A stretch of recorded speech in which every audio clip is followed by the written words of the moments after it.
Anda kembali di Berita Utama bersama saya Asri Gunawan. Sudah jatuh tertimpa tangga.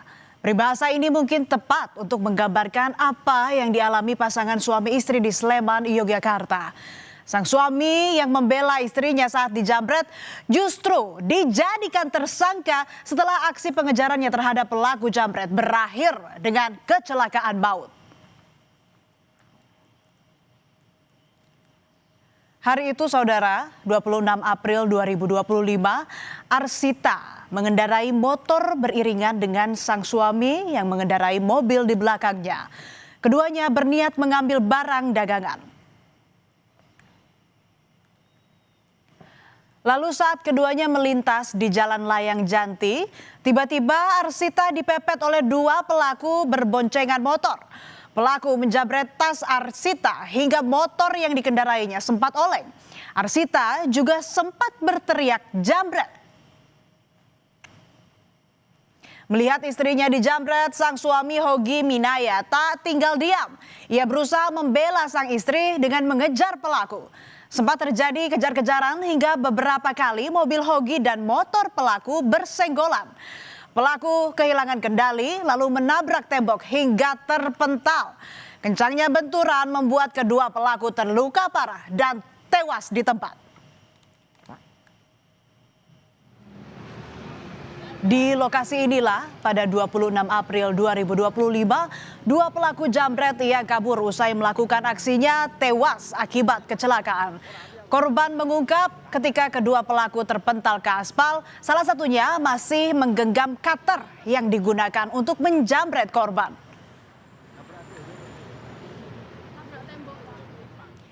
Polisi menyebut ada dua perkara dalam peristiwa ini. Pertama, kasus penjamretan yang kemudian dianggap gugur karena dua pelakunya tewas.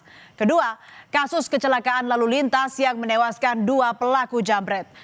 2 atau 3 bulan setelah kejadian, Polresta Sleman menetapkan suami Arsita sebagai tersangka. Penyidik menilai suami Arsita lalai sehingga menyebabkan 2 nyawa hilang. Saya teriak mas, jambret, teriak agak kencang. Suami saya yang mengendarai mobil di sebelah kanan saya itu spontan melakukan pengejaran mas, sama jambretnya itu. Melakukan pengejaran setelah sama suami saya dipepet karena suami saya pengennya jambretnya itu berhenti agar tas saya itu bisa diambil kembali, dipepet lagi sampai jambretnya itu naik ke trotoar dengan kecepatan tinggi, terus menabrak tembok yang di mural dekat bakpia itu langsung terpental ke jalan raya itu, terus tengkurap itu. Saya nggak tahu kalau pada waktu itu atau langsung meninggal di situ atau enggak, saya nggak tahu. Saya di situ cuman saya nggak pegang, nggak ini. Itu dalam keadaan tengkurap tuh masih pegang cutter mas, jambretnya itu. Arsita syok saat mengetahui suaminya ditetapkan sebagai tersangka oleh polisi. Padahal sang suami hanya berniat membela dirinya dan merebut kembali tas yang dijambret. Arsita juga menegaskan pelaku menabrak tembok karena kehilangan kendali. Jelas saya sama suami jelas nggak menyangka karena dari pertama kali kejadian itu kami sudah bicarakan itu, katanya oh enggak, ini karena murni benar-benar kejahatan jalanan jambret dan segala macam, jadi nanti nggak sampai ke situ. Makanya pas ditetapkan jadi tersangka tuh benar-benar shock saya sama suami. Polisi mengklaim telah melakukan upaya restoratif justice dengan membuka ruang mediasi antara keluarga korban dan keluarga pelaku jambret. Namun tidak tercapai kesepakatan damai sehingga kasus ini dilanjutkan. Upaya-upaya memberikan ruang kepada kedua belah pihak untuk melakukan mediasi, kemudian menghubungi para pihak, yaitu para penasihat hukumnya, untuk melakukan upaya-upaya untuk damai. Namun beberapa kali sudah disampaikan tidak ada titik temu, sehingga proses penanganan atas ditangani melalui jalur. Usai ditetapkan tersangka, Arsita menuturkan suaminya sempat akan ditahan. Namun ia mengajukan penangguhan. Akhirnya sang suami berstatus tahanan kota. Ia harus mengenakan gelang pelacak digital di kakinya.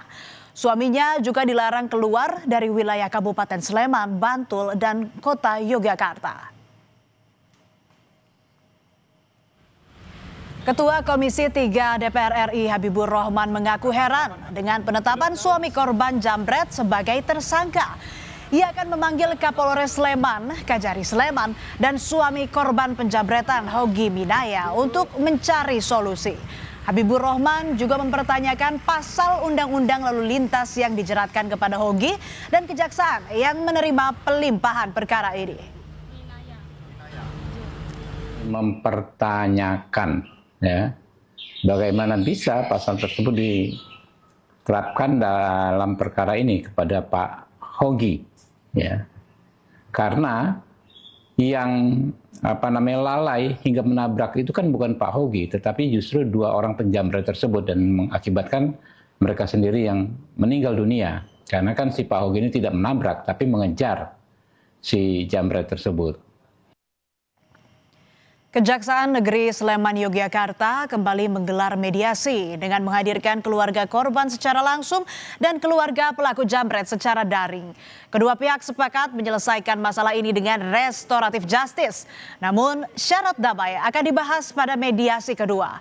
Usai mediasi restoratif justice di Kejaksaan Negeri Sleman, gelang pelacak digital yang sebelumnya dipakai oleh tersangka Hogi Minaya langsung dilepas. Pihak Kejari Sleman menyebut penggunaan gelang pelacak digital karena tersangka dijadikan tahanan kota. Ini tadi semua sudah hadir dan akhirnya secara langsung sudah ada saling memaafkan, saling memberi maaf, saling meminta maaf, sudah dilaksanakan. Dan tinggal nanti proses selanjutnya bentuk perdamaiannya. Mudah-mudahan 2-3 hari ke depan ini sudah ada kesepakatan keputusannya. Kasus suami ditetapkan sebagai tersangka karena membela istri yang dijambret menuai kritik luas. Kasus ini dinilai mencerminkan ironi penegakan hukum ketika korban justru menanggung konsekuensi pidana. Polisi menyebut proses pidana ini untuk memberi kepastian hukum dalam kecelakaan lalu lintas. Namun nyatanya penegakan hukum tidak hanya soal kepastian, melainkan harus mengedepankan keadilan substantif dan kemanfaatan sosial.